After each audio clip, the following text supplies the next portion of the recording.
Okay, and I'm back live from Guadalajara. Hopefully this is good. I'm a little bit concerned about the internet connection here and how loud I can talk, but yeah, we have a very interesting update on the Alec Baldwin situation. I said I was going to tell you about it as soon as I had something more to talk about, and so let's get into it. Welcome to the newest episode of SDW. Super Dario World!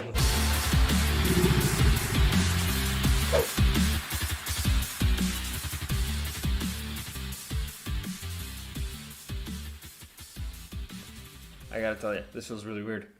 It feels really weird being in this room that I'm not used to, with the internet that I'm not used to, and all that stuff, and this big white wall behind me, but whatever, we'll see how it goes. I'm having fun in Guadalajara, by the way. I've eaten some tortas ahogadas, which I cried when I had them. It was delicious. I missed them so much. They're the best. And yeah, I'll probably tell you about the trip when I get back. It's been basically just hanging out with old friends and catching up. But let's get into this interesting piece of news here. But actually, before I get into it, let me just give you a quick reminder that any comments, questions, or suggestions, you can find me at Super Dario World on YouTube and on Twitch, live streaming Monday, Tuesday, Wednesday, and Fridays next week at 10 a.m. I'll be back to normal. Everything will be back to normal stuff. Today is a little bit off. Again, time difference. I honestly have no idea what time it is anymore, but I'll be back to normal, hopefully, next week. Like I said, if you want to just jump in the chat, ask me any questions, or mention anything, that's the easiest way for you to contact me. If not, you can send me stuff on Instagram at SuperDarioWorld or at DarioSDW. I also load stories there. I loaded something. I went to an art gallery opening yesterday, like really fancy and stuff. I loaded a video of that up there. Just a picture of... I copied a picture of me and my friends hanging out, stuff like that. So if you want to check that out, you can find that there. But let's get into this very interesting topic that I told you that I was going to get back to. So, because honestly, from the very beginning, I knew that there was going to be more to this story because it just seemed very, very weird. So, back to Alec Baldwin. For those of you who don't remember the original story came out a few weeks ago that there was an accident at the set of the newest Alec Baldwin movie called Rust.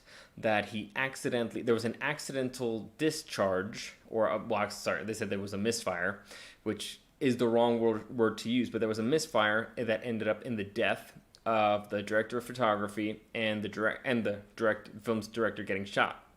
So, from the very beginning, I thought that was very weird because there's a bunch of safety precautions that are taken on movie sets, mainly that you don't use real bullets, and it just seemed very, very weird all around. And to answer your question, Chef Spawn, I'm back in San Diego on Sunday. I get back on Sunday, so it was just a very quick trip, but whatever.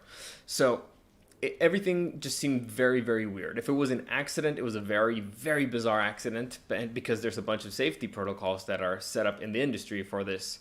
And later on, more news started to come out. It's like, it was actually a real bullet that came out of the gun. And rule number 1 for movie set, guess what you don't have in a movie set?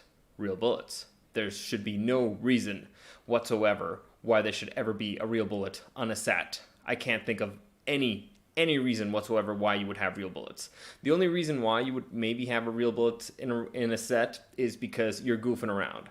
And the cast and the crew, they want to go around and play with the guns. And, you're out in the desert and you want to go out shooting. That might be the only reason, and that's a dumbass reason. That's a very dumbass reason. But whatever. So, news came out, and then some people started coming out, and lawsuits started coming. Everybody started lawyering up, particularly the armorer, who would be the person who's in charge of handling the weapons. And what we knew at the time, after the first weekend, was that the gun was handled by the armorer, who checked it, make sure it was fine, made sure that all the bullets were not real bullets, and then it was checked by the assistant director, who claimed it was a cold gun, and they left the movie outside of the set. So because of COVID protocols, the gun could not be inside of the set. I don't know why, but so they kept it outside, and they broke for lunch. And when they came back, the assistant director grabbed the gun, handed it to Alec Baldwin. Alec Baldwin did not check it, and he pointed it at the director of photography, asking like, is this the movie you want me to make? Kind of like drawing a gun. And then he pointed and put his finger on the trigger, shot her, killing her, and ended up hitting the director behind her. So all that seemed like a very, very unfortunate series of events, and it seemed like maybe it could have been sabotage. Now, there's a lot of rumors out there that maybe there was a relationship between the director of photography and Alec Baldwin, and this was intentional, all that stuff. It's possible. I just haven't seen any evidence to suggest that yet, and I'm waiting for the report on that. I'm going to stick to the information that we actually do know that is for real. So, a few weeks later, well, I think a few days later, one of the gaffers sued the production company because he claimed that there was no reason a shot was not necessary for that particular scene. There was no reason why Alec Baldwin had to pull the trigger in that particular scene. The scene did not call for it. And a lot of people were saying, like, what the hell does a gaffer know? I mean, do you even know what a gaffer does? Most people don't know, and most people don't care. It's like, well, what the hell does that guy know? But now, in a new lawsuit, and this is a lawsuit that's being filed by I'll just read you the headline here. Alec Baldwin intentionally fired the shot that killed Helena Hutchins and chose to play Russian roulette with a loaded gun in violation of the script, new lawsuit claims. Now, this new lawsuit comes by script supervisor Mamie Mitchell. Now, for those of you who don't know what a script supervisor is basically the person who's in charge of continuity while you're shooting. So it's the person who knows the script the best. And I mean, well, the story-wise, the writer, the person who actually writes the script knows it best, but the script writer has to know it better than that person in general, because they need to know what is going to be behind it. Let's say, for example, right now, here, behind me, there's like a scarf, right? So if for the next shot something happens and the scarf's not there, that affects continuity. It would be like, hey, where the hell did the scarf go? Or if my hat's on forward. So not only does she need to know the story, she needs to know absolutely every single thing that's going to be happening on a particular scene. Again, this is the most important witness that I would rely on what is required for what would happen in a particular scene. So this is really, really bad for Alec Baldwin. If she's claiming this, it's extremely bad. And honestly, I would not be surprised if this ends up at least in manslaughter. At least. So let's just go through what the claim says. So this is the filing that was, again, made by the lawyer of this, what's her name again? Mamie Mitchell. And so she said, via her lawyer, marry, fuck, kill, more. That's not a fun game. We'll play it. Well, you know what? We'll play that when they join me live on the podcast. That's not a fun game. Okay, so this is what the filing says. The events that led to the shooting by Mr. Baldwin of a loaded gun constituted intentional acts and or omissions without any just cause or excuse on Alec Baldwin's part or the producers of Rust. Mr. Baldwin chose to play Russian roulette with a loaded gun without checking it and without having the armorer do so. This is very important. Supposedly, according to industry standards, these apparently are the new standards, the armorer or the armorer's assistant are the only people who could hand the gun to the actor, because they're supposed to be the gun experts. The assistant director handing the gun is apparently a big no-no. It should have been done by the armorer because they did not have an armorer's assistant. So again, this is a big mistake. Already they're breaking one of the major rules that for film safety. Okay, so moving on. Without having the armor do so, his behavior and that of the producers on Rust, remember he's a producer, were intentional acts and or omissions without any just cause or excuse and with utter disregard for the consequences of said acts and or omissions. The fact that live ammunition was allowed on a movie set, that guns and ammunition were left unattended, and that the gun in question was handed to Mr. Baldwin by the assistant director who had no business doing so, the fact that the safety bulletins were not promulgated or ignored, coupled with the fact that this scene in question did not call for a gun to be fired at all, makes this a case where injury or death was much more than just a possibility. It was a likely result. Again, this is the statement. It's coming from the script supervisor. And again, let's just break it down really quickly. They did you a really, really, really good breakdown there. Why was there live ammunition on the set? There should never be live ammunition on a set of a film. I can't think of any reason. Unless, like I said, they were just clowning around. Or the armorer had it in her car or whatever for some reason. Why would she bring it? I don't know. That would be a big no-no on the armorer's part. And it's a massive no-no on the producer's part for allowing it. So, again, should never have live ammo on a set. No reason, no excuse, no nothing. Then you bring a real gun to use as proper. It's a real gun and live ammo, and you leave it unattended. You just leave it there outside. Sabotage, accidents happen like they did. So again, big massive mistake. And again, this is neglect, and neglect can lead to, like, it's a crime. You can lose your kid for neglecting it. So, or just leaving your kid in a car, you can actually get arrested for that stuff. Neglect is a real thing, and it has consequences in the law. So again, this is more and more looking like manslaughter, and it might be manslaughter and they might charge more than one person. I think this is going to get pretty spicy. The gun was handed not by the armorer to Mr. Baldwin. That's bad. That there were no safety bulletins that were promulgated or ignored. That meaning that you have to give proper gun safety to the people on set if there's going to be gunners around. Also, they forget to mention here that Alec Baldwin is a veteran. He should know how to handle a gun. He should know proper gun safety, and he ignored all that stuff. And now the weirdest thing is that the scene did not call for the gun to be fired at all. So why? Again, there's a few rules for guns that are basic rules. Like a gun's always loaded. Treat a gun like it's always loaded. Never aim it at something that you don't mean to destroy. Always know what's behind you, like after what's behind what you're aiming. So let's say, for example, if I take a gun and I shoot it at this wall, and there's somebody behind the wall, it's still my fault because I should have known that there's somebody behind the wall. And then there's another rule that I don't forget. It'll probably come back to me. But that's proper gun safety, and they're ignoring it. And again, Alec Baldwin's been trained. So why would you take a gun, even if it's loaded with blanks, and aim it at somebody? You didn't check it. They gave you a gun. You didn't check it, and you aim it at somebody, and you pull the trigger. Well, actually, you pull the hammer back, and then you pull the trigger because it's a single action revolver, the way I understand it. And why? Why would you have your finger on the trigger? Why would you actually shoot? This scene did not call for it, and they go into a little bit bigger detail in here. So let's move on. This says Miss Mitchell says what should have happened during the scene in question. So again, this is what should have happened. If nobody would have died, this is what should have happened when they were shooting this particular scene. So when the morning filming was completed, everyone broke for lunch. At that time, plaintiff, which would be the Ms. Mitchell, the script supervisor, Hutchins, and Sosa were the victims, met and spoke together in order to confirm what filming would take place after the lunch break. It was discussed that there would be 3 tight camera shots, meaning it would be like a close-up, so like that. That would be like a close-up. If you're seeing the video right now, you could see me like, all right, we're doing a close-up right on my face. Right there you go. So it would be 3 tight shots. There would be 3 tight camera shots when filming resumed.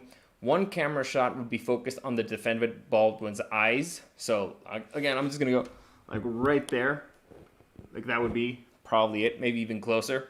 I'm just gonna not do that anymore. That was actually ridiculous. All right, one would be focused on a blood stain on defendant Baldwin's shoulder. So it would be like, I'll do it again. Why not? So it's like if he's bleeding right here, whatever. And the third would focus on defendant Baldwin's torso as he reached his hand down to... I can't stand up right now. It would be a little bit difficult. But it focused on defendant Baldwin's torso as he reached his hand down to holster and remove the gun. So he reached his hand down to his holster and removed the gun.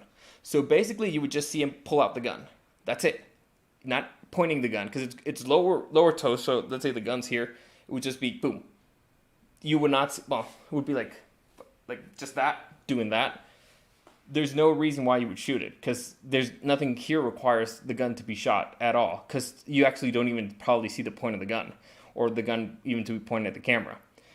Honestly, this is one of those things that particular shot, it could have been done by a stunt double or a body double, because you're only seeing the gun, so or the holster. So okay, so there's nothing in the script about a gun being discharged by defendant Baldwin or by any other person.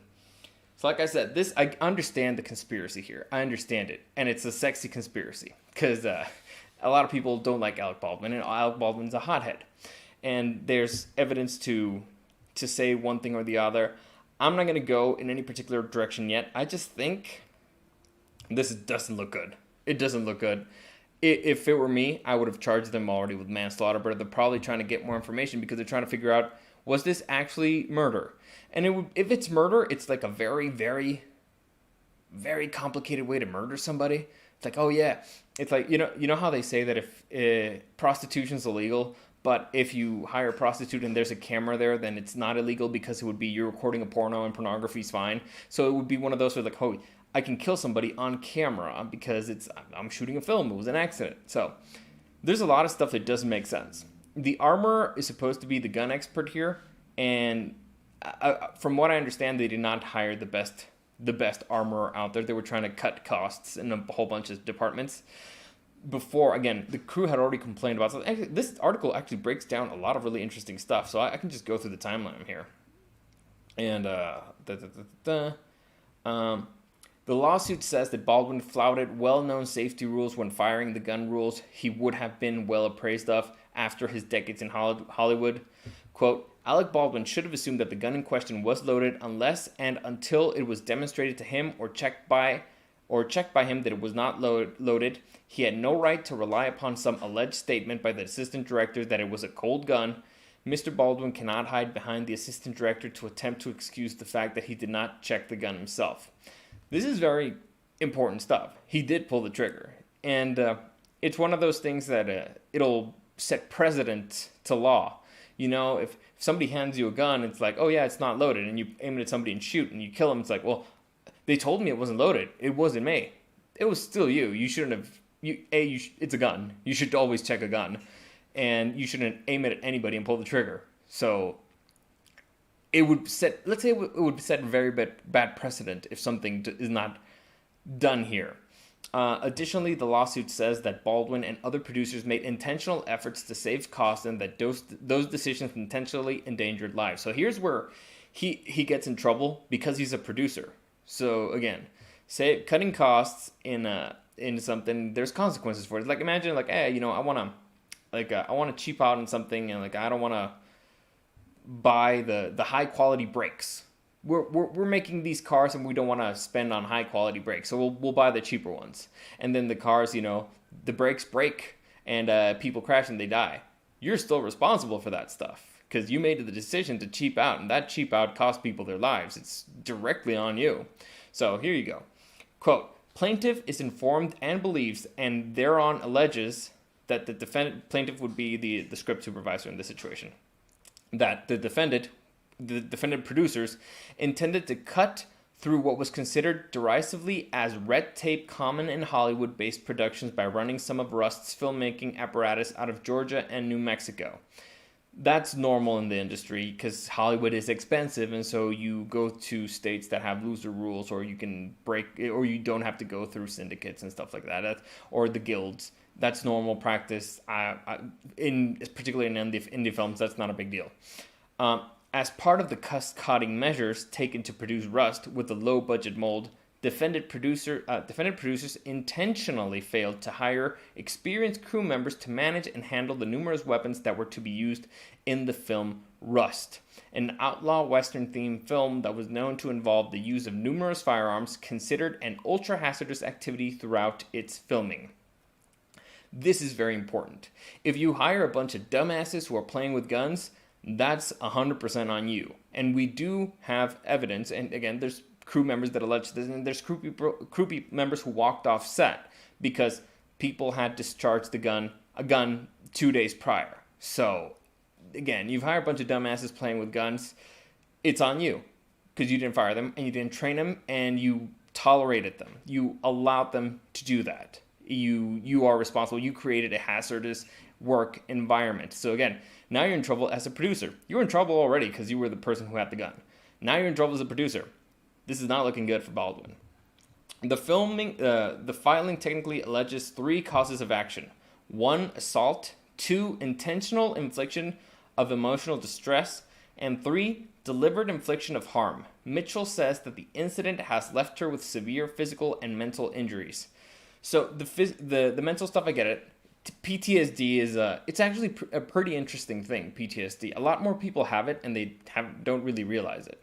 It's one of those things where it's like, hey, you have an adverse reaction to something you don't even know why. Or for example, in my case, I found it super weird. Like I just have a lot of issues sleeping. Like I'm always really tense, and I have issues relaxing and falling asleep. And so when I went to therapy, my therapist started asking me questions about how I grew up, and I grew up in TJ, which was the most dangerous city in the world. And it's one of those things like, oh yeah, you may be like hyper tense and hyper aware all the time because you grew up in a dangerous city. And so nothing like very dramatic has to happen to you. Sometimes it's just for being in an environment. I have a friend who got a friend of mine who had PTSD because she got dehydrated. She was super dehydrated. She was hungover. She was very dehydrated on a flight, and her body shut down. And from then, she could not trust her body anymore. So that's what she got PTSD from. So it's really weird. And it's actually pretty funny, the TJ thing, because whenever I mention it to friends, they're like, oh yeah, I think I have that too. It's weird. It's just like a hyper awareness. And again, it comes from living in a dangerous environment that you're kind of like, all right, I know where an exit is, or I have issues relaxing or falling asleep. And it shows up. It's not always like they show it with soldiers or veterans and in those types of situations. It could be anything. It's just your body not accepting the information that's out there, and kind of like not accepting reality in a way. Like, you're in a safe room, everything's okay, but what if?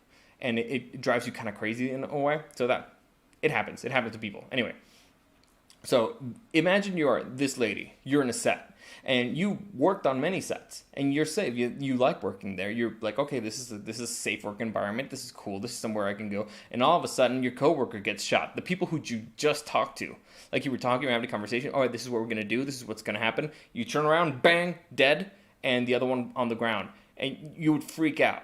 Honestly, PTSD is the least probably. I'm surprised the lady didn't have a heart attack, because it sounds like she's like not particularly young either. So it's not looking good. Like, I think she has a very solid case there for at least mental distress. Chef Spawn, Carrie Capito said hi. Well, sup, Carrie? I don't know you, but what's up? Anyway, moving on. As a result of defendant Baldwin's pointing and discharging the gun towards her, Mitchell has suffered compensable damages, including, without limitation, extreme and severe emotional distress, and which she has had to employ medical treaters, including, without limitation, mental health providers for her emotional and or physical injuries. The lawsuit alleges. Plaintiff was severely injured in, without limitation, her health, strength, and activity, and sustained serious physical trauma and shock and injury to her nervous system and person, all of which injuries have caused and continue to cause plaintiff extreme mental, physical, and nervous pain. Again, PTSD is weird. So let's say, for example, I don't know, one time you're eating avocados and all of a sudden somebody just smacks the hell out of you for no reason. Then whenever you see avocados, you're going to be like, it's really weird. Our brains are really, really weird, and it takes a while to deal with it. And a lot of people actually, when I talked about this, some people turn to alcoholism because it's the only way that they can actually relax, and that's the worst thing you could do, actually, because you lose more control, and it's a downer, and you don't want a downer. So I talked to a veteran, and he had issues with helicopters. It triggered something in him. So the only way that he could actually be in a helicopter was like drunk. And it's like, yeah, you don't want to be drunk when you're in a helicopter. You could die. So it's the sound basically sound like fans and stuff. Kind of like it's in Apocalypse Now.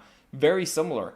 But again, it would have to be like a really big fan, like an industrial fan. But yeah, it's a weird thing. But whatever. Moving on. Again, I'm not an expert at that. Safety issues should have been on the producer's minds, Mitchell says, because at least two instances of weapons misfiring during the filming of Rust prior to the defense, at least two instances of weapons misfiring during the filming of Rust prior to the defendant Baldwin's firing at Mitchell, Hutchins, and Sosa. Also, it sounds like she was standing right there. Like she was standing right next to Hutchins and Sosa when they got shot, which makes sense because she has to be behind the camera. She has to,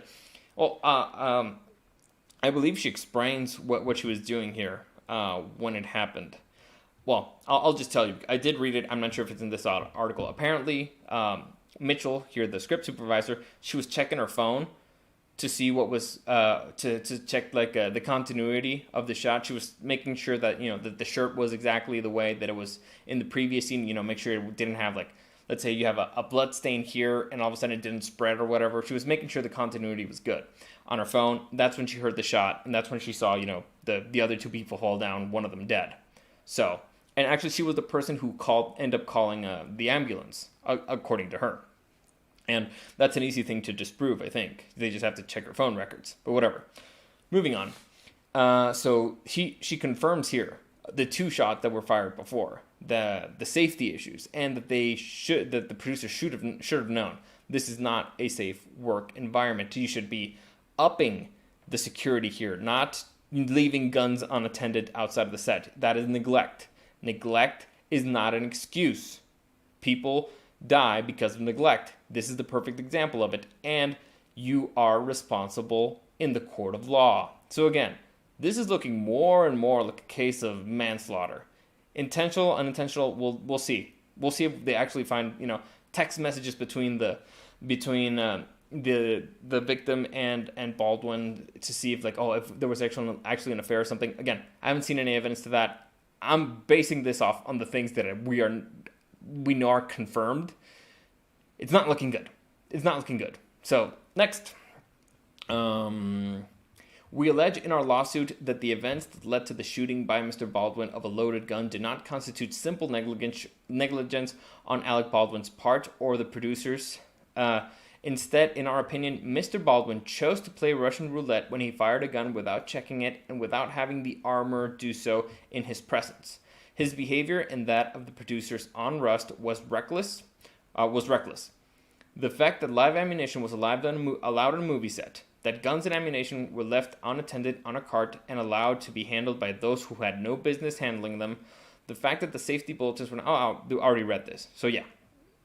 They end up here with saying that she's suing for an unspecified amount of money and a whole bunch of other stuff. So let's play devil's advocate here. So let's try to be fair, because there's a lot of speculation going around of why is it that everybody thought that this was an accident? And it's because, well, it's a movie set. Most people, and tragedies like this have occurred before. And you know what I was telling you about blanks, the blanks can kill people? There's actually a person who has died on a set being he pretended to kill himself with a blank, and he actually ended up killing himself. Blanks can kill people, and they have killed people. I guess I could find the dude's name. I'll look for it later. But yeah, it has happened. It can happen.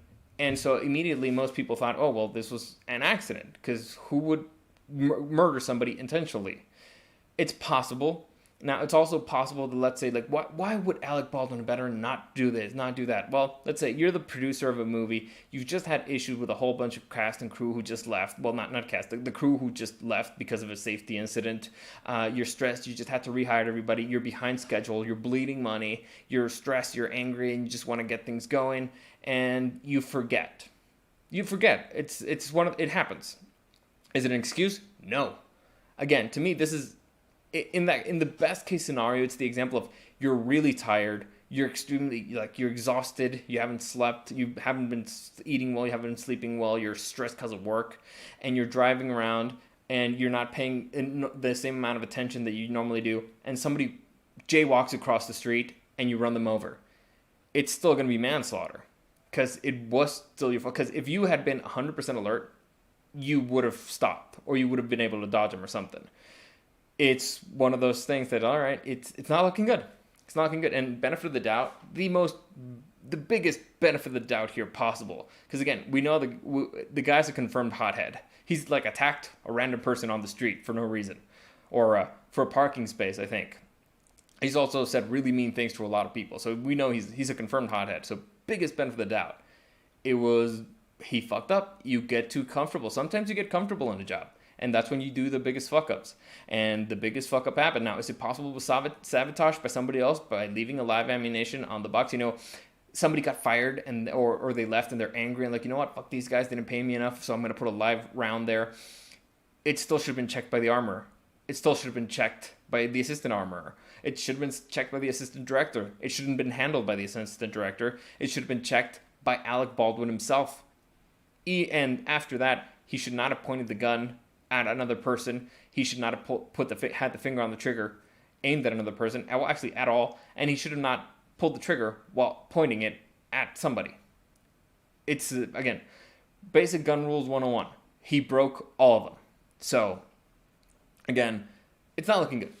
It's not looking good. Now, the police hasn't really made a statement. They said they claim they know who put the bullet in the gun. They haven't said who. Nobody's been arrested yet. I think they're building a case.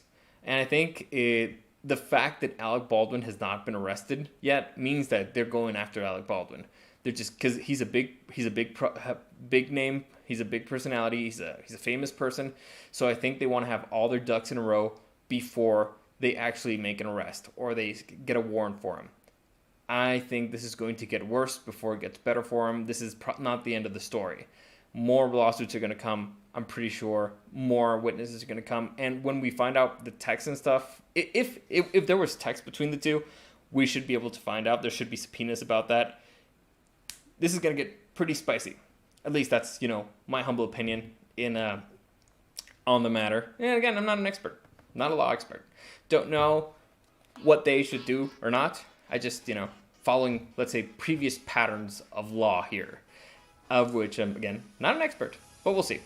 That's it for today. I had to cover this because it's big news. It's big news, and I've been covering it from the beginning. I thought it was important, and people have been asking me about it because it has a lot of implications for the industry moving forward. But again, I'll let you know more when more information comes out. As always, any comments, questions, or suggestions, you can find me at Super Dario World on YouTube and on Twitch live Monday, Tuesday, Wednesday, and Friday, 10 a.m. if you want to join me. Wait, it's Thanksgiving week, right? I might be able to do Thursday. Maybe. I'll see. I'll think about it. I might take a break. Who knows? I'm already on a break. What the hell am I even saying? If you want to send me something privately, you can always do it on Instagram at Super Dario World and at DarioSDW. Again, I'll probably be loading stories tonight. We have like a big event tonight, so I'll probably be loading stupid stories there if you want to check it out. As always, thank you for joining me. And wait, let me see. Yeah. Anything else? Nope, that's it. As always, thank you for joining me, and I'll see you again next time.